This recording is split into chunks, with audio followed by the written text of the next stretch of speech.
때가 되면 저희들도 저리 트로트를 하면 찬양하면 좋겠다 생각되는데요.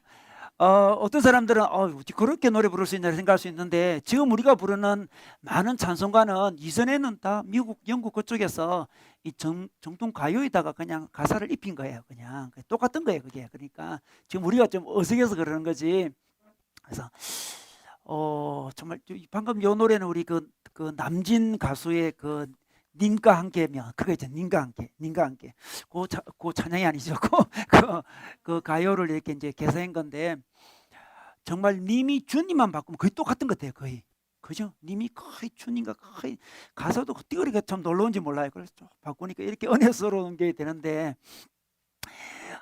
되게 유행가에 보면 이제 사랑 이야기를 많이 하지 않습니까? 사랑 이야기를 거의 다 사랑 이야기예요. 이 남진 씨도, 여러분 젊은 분 남진 씨 모를 수 있는데, 남진 나훈아가 왕년에 정말 대단한 가수였어요. 남진 나훈아 대단했고요. 그 두 사람이 이제 좀 이 가정이 좀 어려워가지고 뭐 여러 가지 뭐 이혼하고 막 그런 문제 때문에 약간 주춤거리는 사이에 조용필이라는 대단한 가수가 등장했죠. 그 조용필에게 그걸 넘겨주고 말았지만, 그 이 나훈아 남진 두 가수는 정말 옛날에 대단한 가수였더랬습니다. 그래서 이 노래는 님과 함께 같이 산다면 그런 노래인데, 정말 님과 함께 같이 산다면 뭐 빤딧불 초가집도 님과 함께면 뭐 한백년 살고 싶네 뭐 그런 노래를 막 쭉 해요. 저도 어릴 때 그 많이 노래 불러가지고 보니까 옛날 기억이 나더라고요. 제가 그 가사를 전부 다 알고 있더라고요. 지금 한 몇십 년 흘렀는데도 불구하고. 제가 왕년에 그래도 제가 트로트를 잘 불렀어요. 제가 초등학교 때 제가 소풍 가면 주로 제가 나갔죠. 제가 나갔는데 왜 제가 나간지 모르겠어요. 늘 제가 인도하고 그랬는데, 노래 실력도 없는 제가 왜 그걸 열심히 불렀는지, 제가 기질이 좀 방방 뜨는 기질이 좀 있거든요. 그래가지고 제가 소풍 가면 꼭 나서고, 그 학교 응원단 있잖아요. 응원단 뭐 이겨라 그런 거 제가 했어요. 조금 비키지는 않지만 그랬는데, 어쨌든 이 님과 함께라면 정말 초가집에서도 한 100년 살고 싶다 이렇게 노래 부르고 있는 이 남진 씨. 근데 이 남진 씨 그렇게 결혼 생활은 그렇게 행복하지는 못했어요. 그분이 한번 결혼한 분이 그 윤복희라는 대단한 여자 가수가 있었어요. 이분은 더 유명해. 윤복희 굉장히 유명한데, 이 가수가 최근에 무릎팍 뭐 도산가 그거 나와가지고 그때 있었던 이야기를 쭉 이야기를 했는데, 윤복희 사람이 그 당시 최고의 여자 가수죠. 이 사람이 원래 이제 첫 번째 남편이 있었어요. 아주 정말 사랑했던 남편이 있어요. 어릴 때부터 자기를 키워줬고 도와줬던, 너무너무 사랑했던 남편이 있었는데, 이제 결혼을 하게 됐어요. 이제 꿈 같은 결혼을 하게 된 거죠. 이제 꿈 같은 결혼을 하게 되었는데, 근데 윤복희 씨가 노래를 너무너무 잘 불러요. 잘 부르고, 남편도 가수였는데 남편도 훨씬 잘 부르는 거죠. 남편이 가수 생활을 접고 부인이 너무 잘하니까 부인의 매니저가 되죠. 매니저 돼서 당신이 계속 노래 불러라 그랬어요. 근데 윤복희 씨는 사실 고아였거든요. 고아여가지고 나 결혼해가지고 이제 편안하게 살고 싶다, 일 안 하고 싶다, 나는 사랑받고 살고 싶은데, 남편이 계속 일을 시켜요. 그래서 그때 갈등이 막 일어나잖아요. 자기 일하기 싫은데, 노래하기 싫은데 뭐 남편이 계속 노래하라 그러고, 또 미국에서 굉장히 인기를 얻고 있으니까 계속 이렇게 밀어붙여요. 그러다 갈등이 일어나게 되는데, 그러다가 그 당대 유명한 남진 씨와 우리 윤복희 씨 스캔들이 일어나는데, 그 사실이 아니었는데, 이제 무릎팍 도서에서 그 이야기해서 사실이 아니었는데, 원래 언론이 막 그러지 않습니까? 그래가지고 두 사람 스캔들이 있다고 막 했을 때, 남편이 자기를 믿어주지 않았던 것에 대해서 원망, 남편이 의심을 하더란 거지. 나를 의심하다니. 남편이 의심한, 너무너무 서운했대요. 그래서 기분 나빠가 마음에도 없는, 너무너무 사랑하지만 마음에도 없는 이혼하자 했는데 정말 이혼이 돼버렸대. 그냥 이혼되고, 자기는 남진 씨를 전혀 좋아하지도 않는데 어떻게 결혼하게 됐어요. 그래서 무들박도서에 넣어가지고 미안하다 그러더라고요. 6개월 만에 다시 헤어졌죠. 마음에도 없는 결혼해가지고 순진한 남진 씨를 이용한 거라고 남편에게 보여주려고, 첫 번째 남편에게 복수하려고 그랬다고 뭐 이야기하더라고. 우리 몰랐어요. 무릎박도서에서 이야기해서 알지 우리 몰랐는데, 너무 안타까운 이야기죠. 그래서 그 두 번째 남편과도 남진과 이혼하고, 그 사람이 이제 내가 평생 혼자 살리라 해가지고 이제 계속 혼자 살게 됐잖아요. 그렇게 됐는데, 이렇게 참 님과 함께라면 좀 한 100년 살고 싶네 그렇게 노래를 부르고 그렇게 했지만, 뭔가 좀 빠져 있었던 것 같아요. 뭔가 중량이 빠져가지고 참 행복하지 못한 그 삶을 쭉 살았는데, 근데 놀랍게도 그 윤복희 씨는 뒤에 진짜 남편을 만나죠. 진짜 남편은 하나님이죠. 하나님 만났는데, 그분이 원래 신앙이 조금 있는 분이셨는데, 이제 가수 활동하면서 많이 방황을 하잖아요. 굉장히 많이 방황했는데, 자기 그 오빠가 윤한기 목사님이란 분이세요. 그분도 원래 가수였는데, 그분이 한 번은 대구에 이제 공연하러 쭉 윤복희 씨가 가다가 차가 김천중 가다가 차가 이제 전복이 돼요. 이렇게 확 돌 때, 싹 돌 때 그때 느낌이 딱 온대요. 사람이 딱 죽기 전에 느낌이 오잖아요. 그죠? 주님이다 하는 느낌이 왔대요. 내가 이렇게 주님 떠나서 방황하고 있으니까 주님이 나를 부르시는구나 하면서 딱 차가 핑 돌 때 순간적으로 주님이다 느꼈대요. 주님이시구나 느꼈다. 근데 다행히 살았어요. 정말 경찰이 와가지고 이 자리에서 사고 나면 다 죽는데 어떻게 살았냐고 할 정도로 정말 너무 감사하게 살았어요. 그때부터 이제 이 사람의 인생이 바뀌는데, 그래 대구 공연장에 갔대요. 자기를 다 기다리고 있는데 자기는 막 비 맞고 막 눈물 흘리고 막 갔는데 딱 이 하필이면 그날 정전이 됐어요. 정전이 돼가지고 캄캄한 곳에서 노래를 부르는 상황이 되었는데, 자기가 원래 부르려고 했던 유행가들 부르지 않고 나 같은 죄인 살리신 그 노래를 불렀대요. 원래 없는 건데 그걸 영어로 부르니까 사람들이 모르더래요. 영어로 부르니까 어메이징 그레이스를 불러. 어메이징 그레이스. 뭐 정말 눈물인지 콧물인지 빗물인지 다 맞아가면 어메이징 그레이스를 막 부르면서 그분이 하는 게 자기 신앙을 고백하고, 그래서 윤복희 씨가 완전히 바뀐 버리잖아요. 그 후로 완전히 바뀐 사람이 되어버렸어요. 여러분, 우리가 참 사랑을 원하죠. 이 유행가의 가사들 다 사랑 이야기고, 님과 함께라면 정말 한 100년 살고 싶다 이렇게 고백하지만, 그렇게 고백하고 또 그런 가정을 이루지만 사실 그렇게 행복한 가정을 이룬 사람이 많지를 않아요. 왜 그럴까요? 그렇게 사랑을 원하는데, 그렇게 갈망하는데, 또 이렇게 갈망하는데 그게 뭔가 행복하지가 않아요. 왜 그럴까요, 여러분? 또 사람들은 왜 그리 또 사랑을 갈망할까요? 너무 사랑을 갈망하지 않습니까? 유행가 가사는 저번에 늘 똑같아요. 곡조만 바뀌지 다 똑같은 이야기예요. 너무너무 사랑을 갈망하고 있어요. 이렇게 사랑을 갈망하고 노래를 그렇게 많이 부르는데도 행복하지도 못한데도 불구하고 그렇게 사랑을 갈망하는 이유는, 우리 인간은 원래 이제 사랑하도록 만들어진 존재예요. 부인할 수가 없습니다. 우리 인간은 사랑하도록, 누군가를 사랑하도록, 누군가를 갈망하도록 그런 만들어진 존재인데, 근데 그 대상에 대한 오해가 좀 있어요. 누구를 사랑해야 될지 잘 오해가 있습니다. 그리고 그 사랑의 강도의 오해도 있어요. 얼마큼 사랑해야 될지도 모르고 너무 과도하게 사랑을 해요. 그래서 많은 불행이 시작되는데, 인간이 하나님을 사랑하고 사람을 사랑하는 존재를 만들어졌는데 하나님의 사랑을 잘 모르다 보니까 인간에 대한 과도한 사랑을 하나님께 하듯이, 하나님을 갈망하듯이 하나님께 받고 싶은 사랑마저도 인간에게 받으려고 하다 보니까 많은 문제가 생긴다고 성경이 이야기하고 있어요.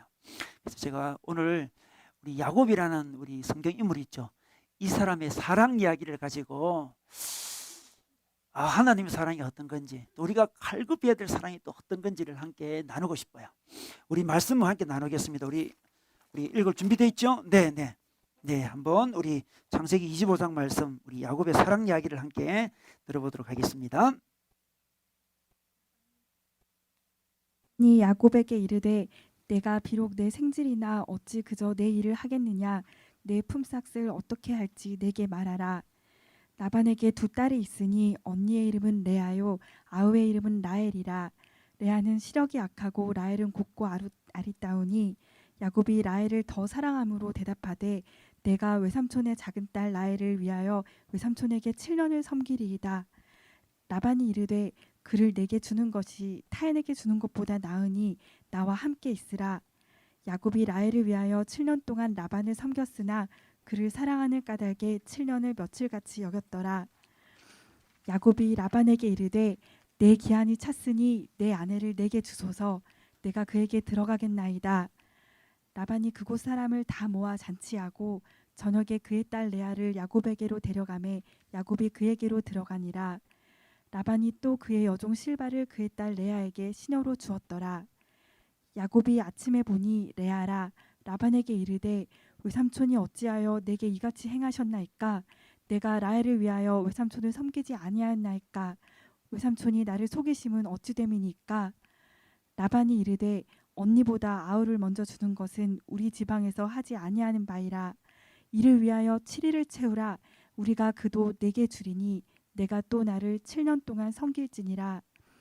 야곱이 그대로 하여 그 7일을 채우매 라반이 딸 라헬도 그에게 아내로 주고 라반이 또 그의 여종 비라를 그의 딸 라헬에게 주어 시녀가 되게 하매 야곱이 또한 라헬에게로 들어갔고 그가 레아보다 라헬을 더 사랑하여 다시 7년 동안 라반을 섬겼더라.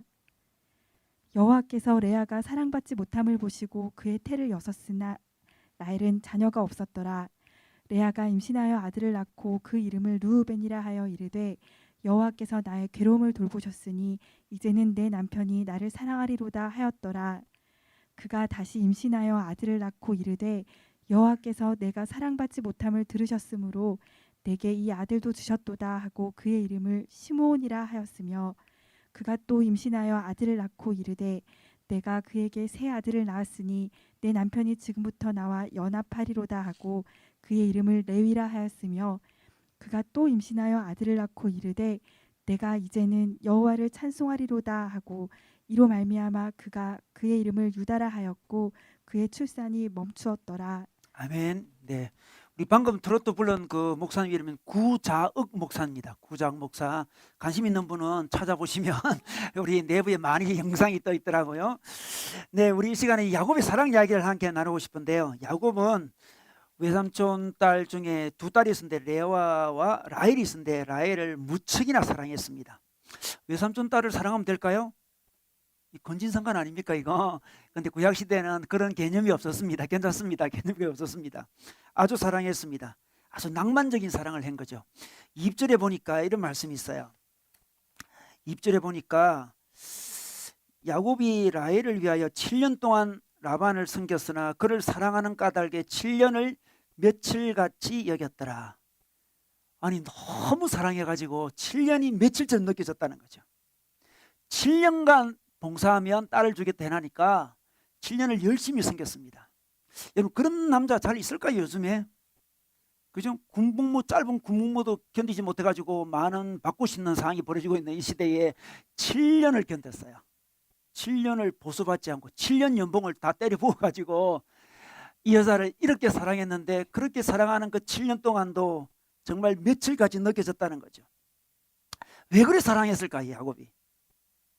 왜 이토록 사랑했을까요? 우리 17절에 보니까 레아는 시력이 약하고 라헬은 곱고 아리따우니 그렇게 했습니다. 라헬이 굉장히 곱고 아리따운 것 같아요. 우리 게 자매들이 다 곱고 아름다운 것 같아요. 이쁜 자매들 우리 게 계속 오는지 이해가 안 돼요. 저는 이해 안 되는 애도 곱고 아름다운데 곱고 아리따웠어요. 그래서 굉장히 좋아했습니다.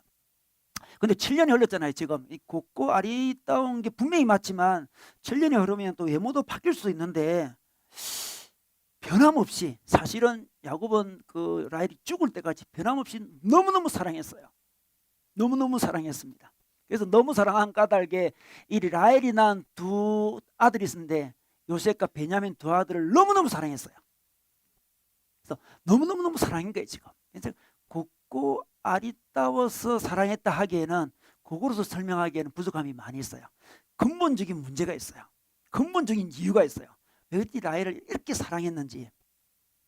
그러려면 먼저 야곱의 인생을 좀 알아야 되는데 야곱은 우리가 잘 알다시피 아브라함이 자기 할아버지였습니다. 아버지는 이삭이었습니다. 이삭이 두 아들을 낳았는데 자기 형 에서와 야곱을 낳았습니다. 그런데 아버지가 에서를 편애하고 자기를 좋아하지 않았습니다. 편애를 받은 형 에서는 응석바지로 자라가요. 충동적이고 좀 고집센 사람으로 자라가고 이 야곱은 있잖아요. 냉소적인 사람이 되었습니다. 좀 신랄하고 비판적인 사람이 되었습니다. 사랑받지 못한 사람이 되게 그렇게 되거든요. 근데 하나님이 이 에서와 야곱 중에 야곱을 장자로 삼으라고 예언을 해주셨어요. 그럼에도 불구하고 자기 아버지 이삭이 에서를 너무 좋아해가지고 에서에게 장자권을 주려고 했습니다. 그래서 야곱은 아버지를 속이게 되죠. 형처럼 변신한 다음에 나아가서 장자권을 받게 됩니다. 그 사실을 알고 형이 자기를 죽이려고 하죠. 그래서 두려워서 겁이 나서 광야를 지나서 오늘 라반 자기 외삼촌 집에 오게 된 것입니다. 야곱의 인생은 참 황폐했습니다. 가족을 잃어버렸어요. 이제 어머니 아버지 잃어버렸습니다. 유산도 받지 못했습니다. 이제 살아서는 아버지도 볼 수 없고 어머니도 볼 수 없어요. 인생이 완전히 황폐화되었습니다. 돈도 없고 집도 없고 고향도 없고 가족이 없는 사람이 되었습니다. 삶이 너무 공허했습니다. 아버지 사랑을 잘 못 받았어요. 남자가 아버지 사랑 못 받는 거 정말 심각한 일이에요. 아버지 사랑을 잘 못 받았습니다. 사랑하는 어머니 다시 만날 수가 없어요. 그는 광야에서 하나님을 만났긴 했지만 믿음이 그리 깊지도 못했습니다. 그의 삶은 참 공허했죠. 황폐했고 공허했습니다. 그러던 어느 날 라반 집에 갔는데 아리따운 여인을 본 거예요. 이제껏 보지 못한 아리따운 여인을 봤습니다. 라헬을 봤습니다. 그때 자기 마음속에 이렇게 생각했겠죠. 저 여자만 얻는다면 내 삶은 회복될 거야. 나의 깨어진 나의 삶, 나의 인생, 틀어진 나의 삶 이제 바로잡아질 거야. 저 여자만 가지면 모든 것이 제자리를 찾겠지. 저 여자랑 결혼하면 내 인생의 의미와 내 인생의 가치와 내 인생의 행복은 돌아올 거야. 이렇게 생각했다는 거죠. 그래서 너무 사랑했어요. 너무 좋아했습니다. 단순히 이뻐서 좋아한 그 차원을 뛰어넘는 거죠. 여러분, 우리 중에 그런 사람들 굉장히 많이 있습니다. 내가 저 여자만 결혼하면, 내가 저 남자와 결혼한다면 내 삶은 이제 행복해질 거야. 내 삶은 가치 있어질 거야. 의미가 있어질 거야. 그렇게 생각한다는 거죠. 그래서 과도하게 사랑하죠. 야곱은 온 생을 다해서 그녀를 사랑하기로 했습니다. 그러던 중에 15절에 보니까 라반이 야곱에게 품삯 제안을 해요.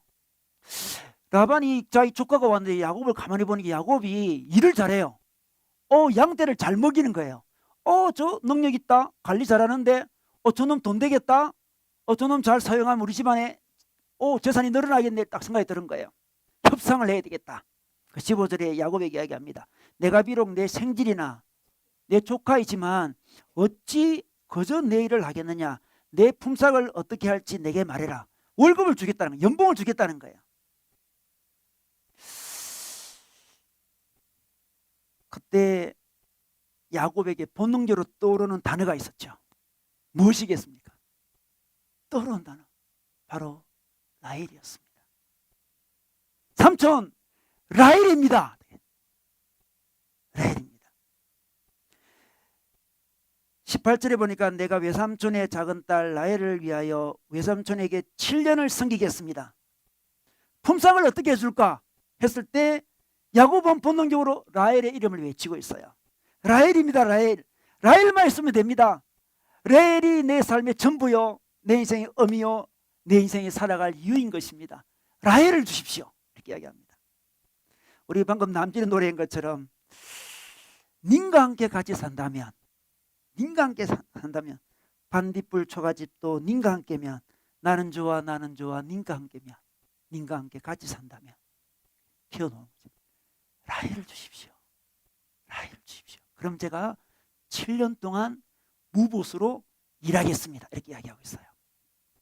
그 당시 이제 결혼하려면 이제 뭡니까? 돈을 이렇게 내야 되는데 보통 한 1년치 정도 연봉을 내게 돼 있대요. 그 당시에는. 그런데 7배.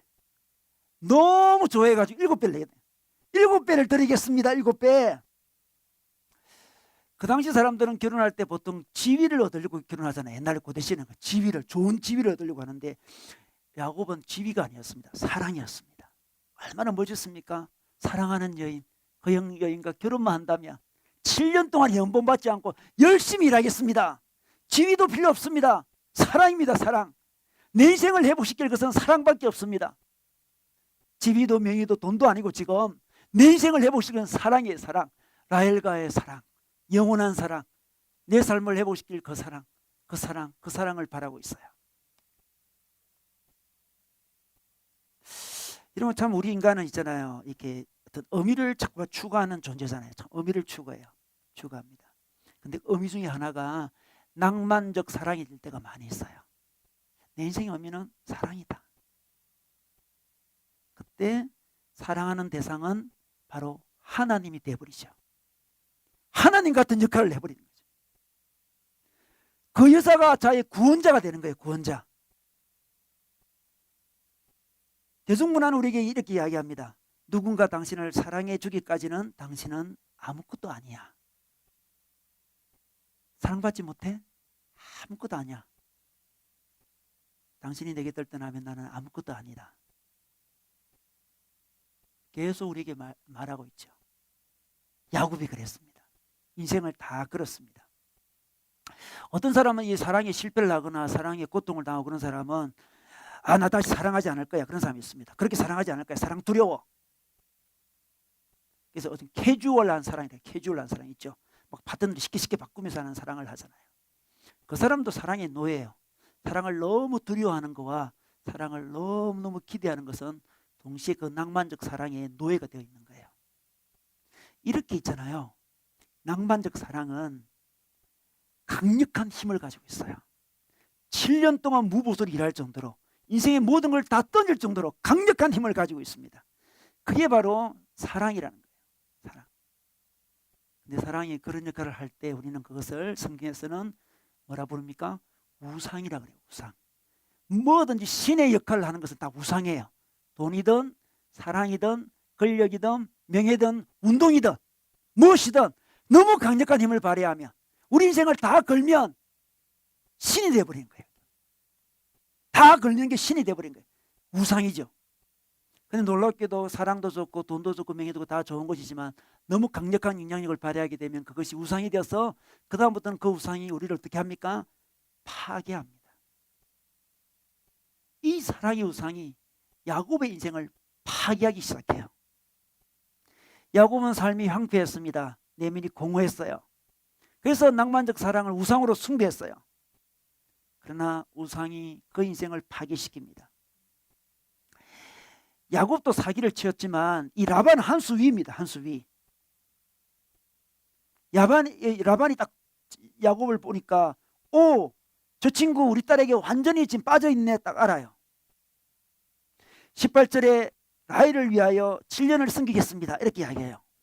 근데 19절에 보니까 라반이 이렇게 대답합니다.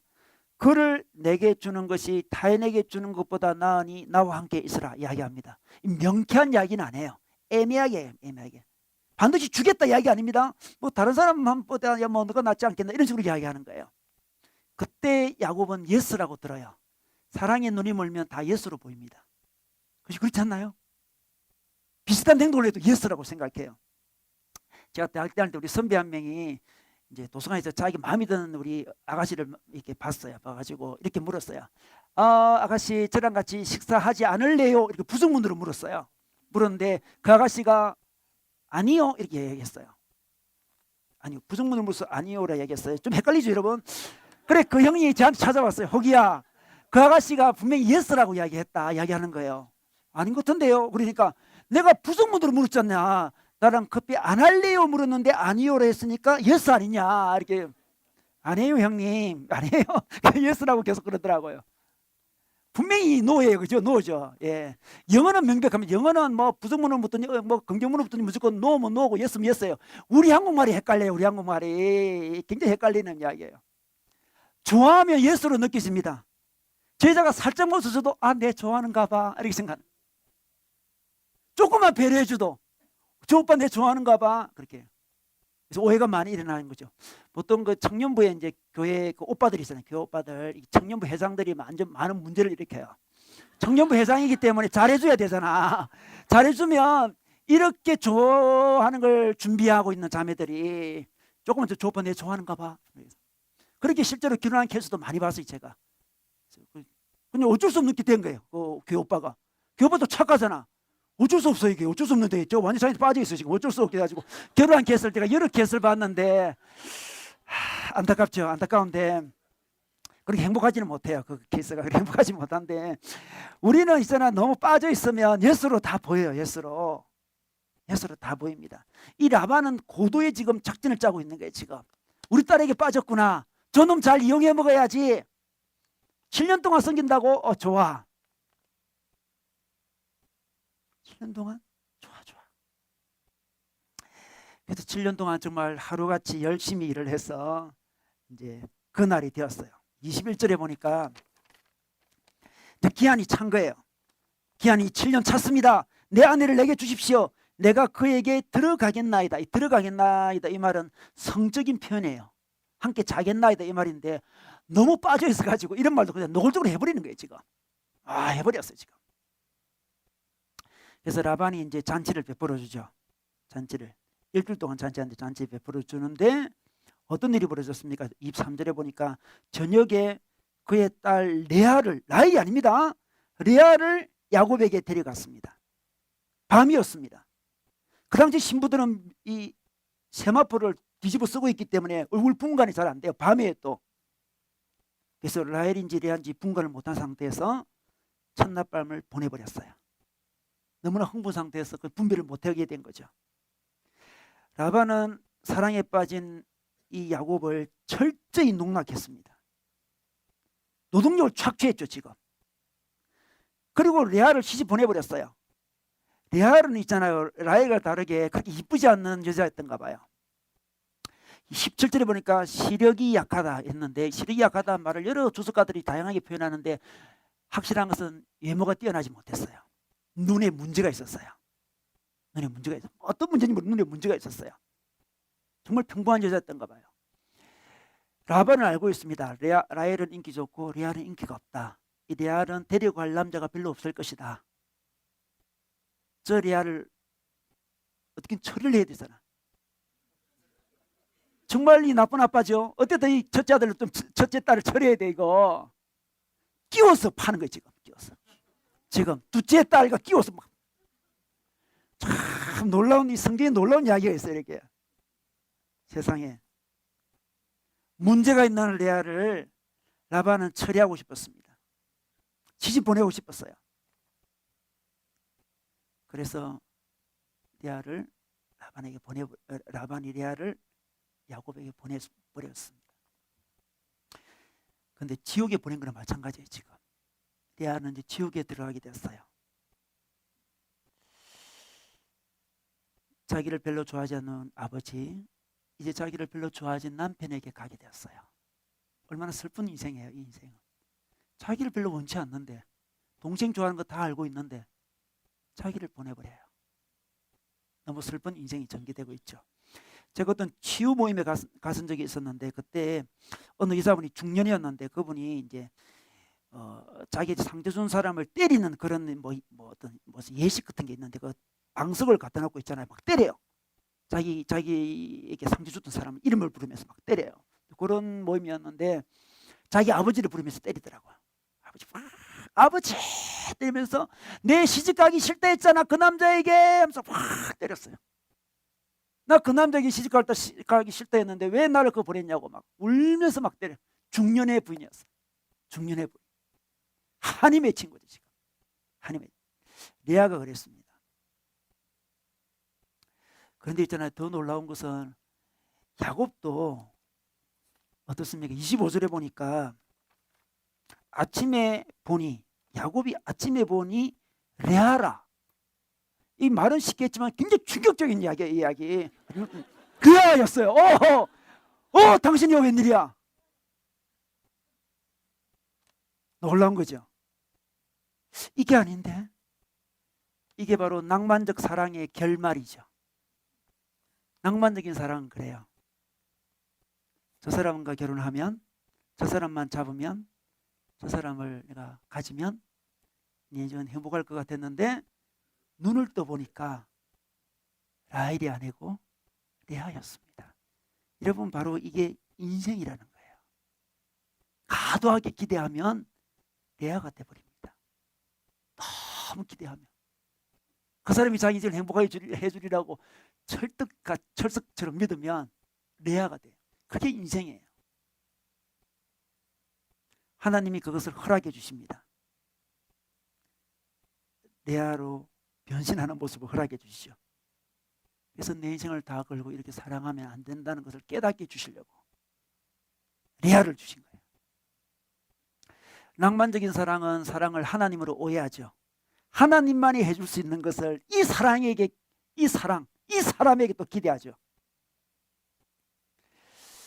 그는 정말 당혹스러웠습니다. 그래서 외삼촌을 찾아갔죠.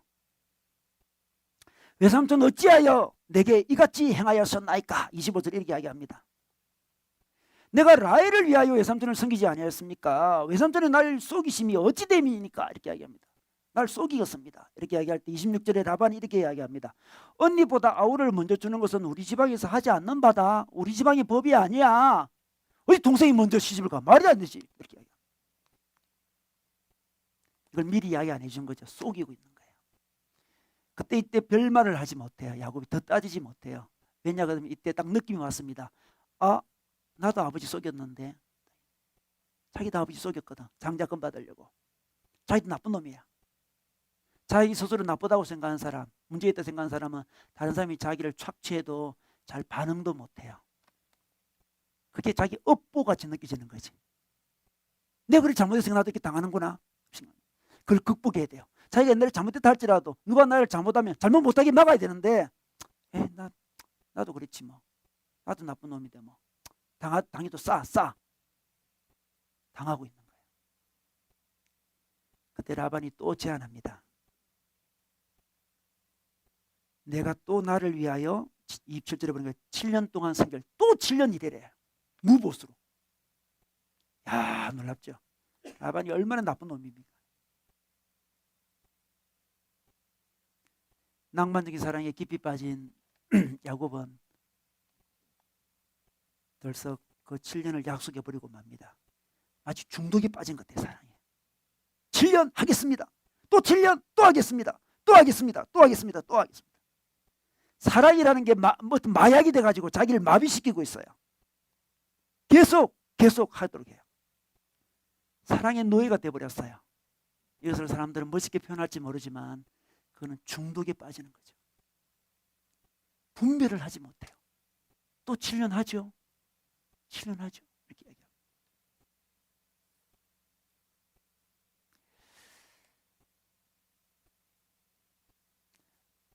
너무 좋아했기 때문에 라반에게 또 속임을 당하는 그런 모습을 보게 됩니다. 여러분, 이렇게 되면서 이 참 우상이, 이 사랑의 우상이 이 야곱을 이렇게 파괴시키고 그러고 야곱의 가족들을 파괴시켜 가는데 첫 번째는 레아를 파괴시켜요. 레아. 그죠? 레아는 이게 웬일입니까? 레아는. 그죠? 가장 큰 피해자예요. 어린 시절 자기는 이쁜 동생을 둔 죄로 늘 그늘에 가려져 있었어요. 여러분 그럴 때 있죠. 그죠? 자매 둘이 있는데 한쪽이 이쁘면 그늘에 늘 가려져 있어요. 그죠? 남자들이 와가지고 너희 동생 줘라 하면서 초콜릿 주고 가요. 너희 동생 꼭 전해줘 하면서 주고 가는 거죠. 당혹스럽잖아. 이거 굉장히 당혹스러워요. 사람들의 사랑을 잘 받지 못하고 컸는데 남편의 사랑도 못 받아요. 남편이 원치 않는 아내가 돼버린 거죠. 마음에 큰 구멍이 생겼어요. 레아에게. 그런데 레아도 야곱과 비슷한 것은 자기도 희망을 걸기로 했습니다. 남편의 사랑을 자기에게 돌리는 희망을 걸기로 했습니다. 저 남편이 나를 사랑하기만 하면 내 신도 역전될 거야. 남편에게 온갖 기대를 다 걸었어요. 이런 사람이 어떤 열심히 일하는 어떤 주부들의 모습이죠. 어떤 가족적인 가치관과 가족을 위해 헌신해야지. 가족을 잘 헌신해서 가족을 잘 씌우면 사람들이 나를 인정할 거야. 그의 방법은 뭐였습니까? 아들을 낳는 거였습니다. 내가 아들을 낳으면 남편이 내게 돌아올 거야. 아들을 잘 키우면 교회가 있죠. 가족이 봉사하면 돌아올 거야. 아들을 낳긴 했는데 너무 감사하게도 하나님이 31절에 보니까 레아가 사랑받지 못함을 보고 그의 태를 열어주셨어요. 라헬은 자녀가 없어요. 사랑도 많이 받는데 자녀 안 줘. 자녀 안 주는 거예요 지금. 레아는 너무 사랑도 못 받고 불쌍하니까 하나님이 긍휼히 여겨서 레아에게 아들을 줘요. 32절에 첫 번째 아들을 낳습니다. 아들 이름이 르우벤이라고 했는데 르우벤의 뜻은 나의 괴로움을 돌보셨다 이런 말이에요. 나의 괴로움을 돌보셨구나. 이 괴로움, 사랑받지 못하는 이 괴로움 돌보셨구나. 이제 우리 아들 낳았으니까 남편이 나를 사랑하리로다 이렇게 얘기합니다. 이제 사랑하겠지. 아들 낳았으니까 사랑하겠지. 지금까지 돌보지 않던 우리 남편이 하나님이 나를 돌보던 나를 돌보겠지. 나를 보겠지. 나를 지금까지 투명인간처럼 취급했던 우리 남편이 나를 제대로 보겠지. 여자로 봐주겠지. 아들을 낳았으니까. 그런 큰 기대를 갖고 루벤을 딱 낳았어요. 근데 남편은 변화가 없었습니다. 자기를 쳐다보지 않았어요. 아들 낳았음에도 불구하고. 야곱이 라헬을 향해서 희망을 거는 거와 레아가 자녀를 통해서 남편의 사랑을 얻으려고 하는 건 똑같은 거예요. 그게 바로. 남편의 사랑을 안 했어요. 이제 둘째를 낳았습니다. 둘째는 시몬이나 애를 낳았는데 시몬은 내가 사랑받지 못함을 들으셨으므로 듣다 이 말이에요. 듣다. 지금까지 우리 남편이 나를 들어주지 않았는데, 나의 말을 귀담아 들어주지 않고 무시했는데, 라헬 이야기만 들었는데, 이제 남편이 내 말을 들을 거다 하면서 자녀 이름을 지었어요. 시몬 나왔으니까 이제 우리 남편 내 말 들어줄 거야 했는데, 남편이 자기 말을 들어주지 않아요. 들어주지 않습니다. 계속 남편의 사랑을 쟁취하려고 노력하고 남편 사랑만 얻으면 될 건데, 남편 사랑했는데 남편 사랑이 받아주질 않아요. 셋째를 낳았습니다. 셋째는 레위인데, 레위는 내 남편이 지금부터 나와 연합하려고, 연합. 지금 연합이 안 돼. 둘이 늘 떨어져 있어. 이제 레위 나왔으니까 연합되리라 하면서 남편을 쳐다봤지만 남편은 여전히 자기랑 저 멀리 떨어져 있었어요. 되질 않아요. 되질 않습니다. 철저히 상처받는 거죠. 아들을 낳으면 낳을수록 외로움의 나락으로 계속 더 떨어집니다. 이게 바로 낭만적 사랑에 기대를 걸고, 남편에게 기대를 걸고, 가족에게 너무 과도한 기대를 걸 때 우리가 경험하는 외로움이라는 거예요. 외로움. 너무 큰 기대. 남편의 사랑. 하나님이 못 받도록 계속 내버려 두셨어요. 철저히 무너지도록 내버려 주셨습니다. 왜냐, 남편의 사랑이, 남편이 이 레아에게는 우상이기 때문에 그래요. 야곱의 우상은 라헬이었고, 레아의 우상은 남편인 야곱이었어요. 얼마나 정말 이런 운명이 있을 수가 없죠. 이런 일이 우리 주위에 얼마나 많이 일어난지 우리는 알고 있습니다. 그러나 그 파괴는 있잖아요. 우상의 파괴는 여기만 있는 게 아닙니다. 야곱의 인생도 파괴도, 야곱의 가족들도 다 파괴가고 있는데, 레아의 아들들이, 라헬에 대한 아들 둘이 낳았는데 이 두 아들 굉장히 미워했어요. 왜 미워했겠습니까? 당연히 편애를 하니까. 야곱이 이 두 아들만, 베냐민과 요셉만 편애를 하니까 다른 아들이 다 미워해요. 그래서 결국 어떤 일이 벌어졌습니까? 요셉을 미워하고 요셉을 죽이려고 해요. 물 웅덩이에 떨어뜨려 버려요. 죽이려고. 야곱은 우리 아버지 편애를 받는 너희 놈들 다 죽여야 되겠다. 떨어뜨려 버려요. 다행히 죽지는 않았고 이집트에 팔려가게 되었습니다. 야곱은 소식을 들었죠. 어떤 짐승이 자기 아들을 잡아먹었다고. 피 묻은 야곱의 옷을 가지고 왔어요. 요셉의 옷을 가지고 왔죠. 편애의 결과죠. 이 가정이 다 망가지고 있어요. 지금 망가지고 있습니다. 그토록 좋아했던 라헬은 젊어서 죽었습니다. 너무너무 좋아했는데, 사랑했는데, 이 라헬이 베냐민 낳으면서 상고의 고통 때문에 죽어버려요. 사랑하는 여인은 죽어버리죠. 사랑하는 아들은 죽었다는 소식 들었죠. 이제 베냐민밖에 남지 않아요. 그런데 한참 뒤에 또 이집트 총리가 어떤 사람인지 모르지만 베냐민을 데려오래요.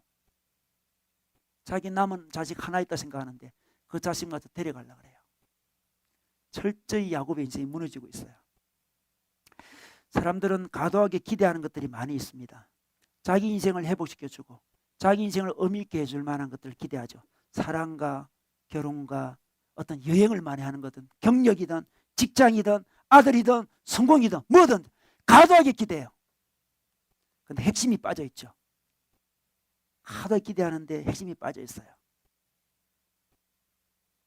뭔가 아쉬워요. 과도하게 기대하는데. 그 핵심은 뭐겠습니까? 그것들에 그렇게 과도하게 기대하면 안 된다는 것을 모르고 기대를 하는 거예요. 기대하면 그 기대가 자기를 칩니다. 계속 눌려요. 너무 좋아하면 그것이 중독이 돼서 자기를 계속 옥죄게 되는 거죠. 너무 사랑했는데 반응해주지 않으면 어떻습니까?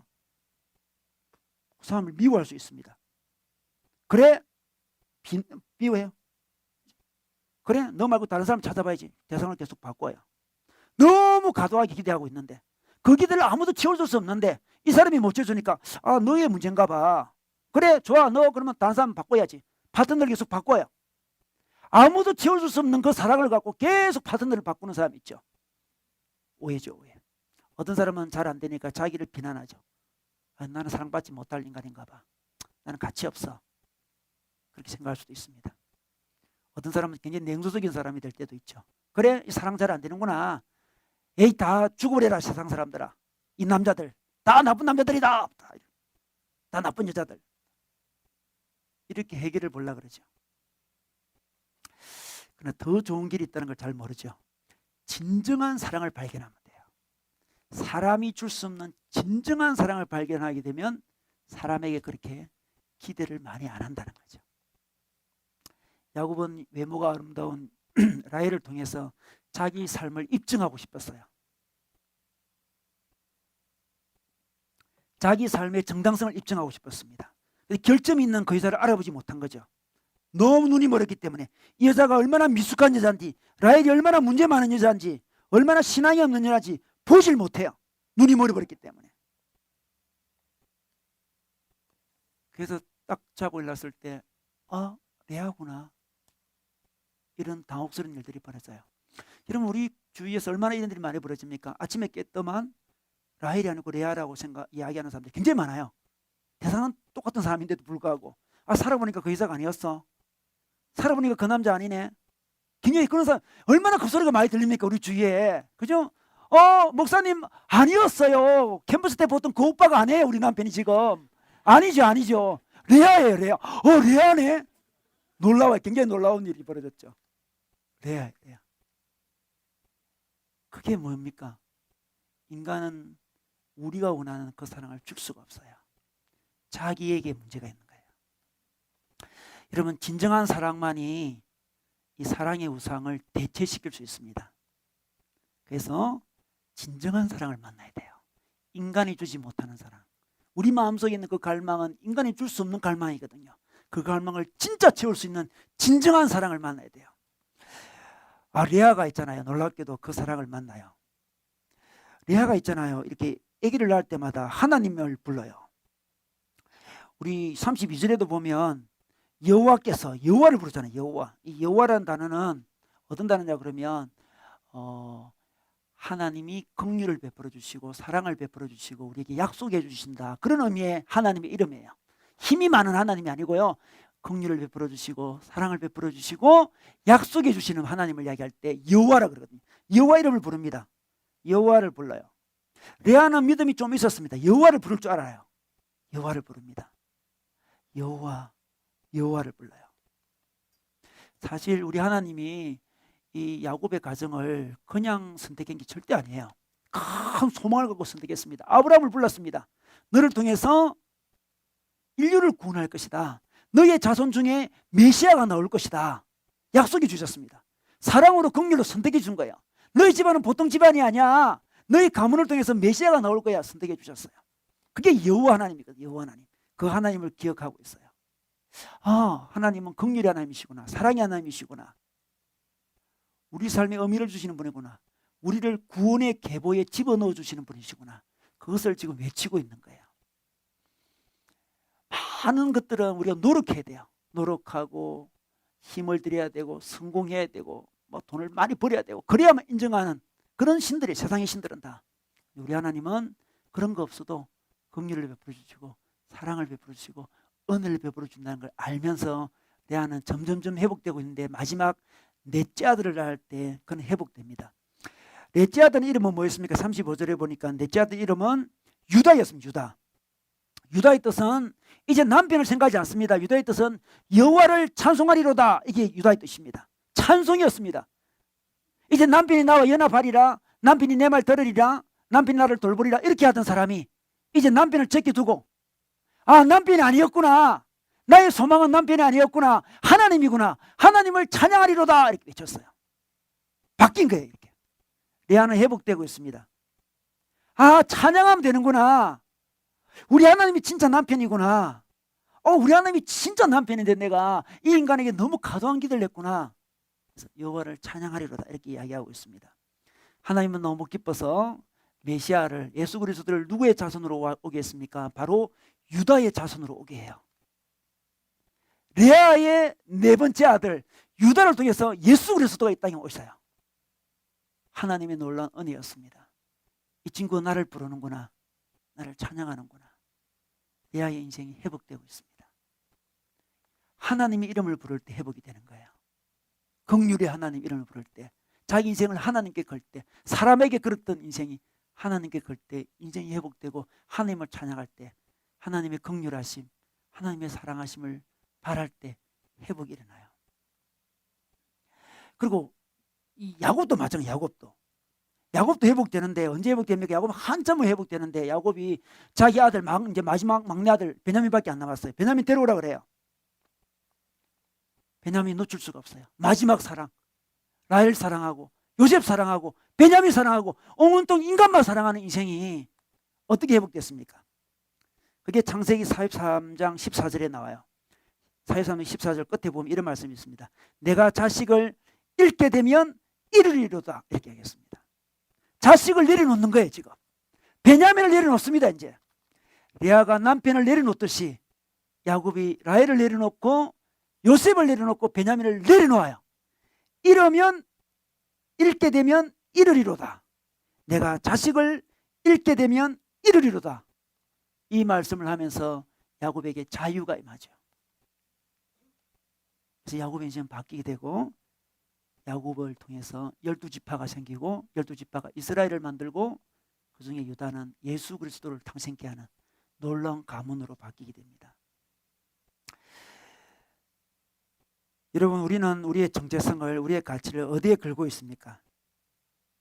혹시 우리 남편에게, 아내에게, 애인에게, 어떤 사람에게 걸고 있습니까?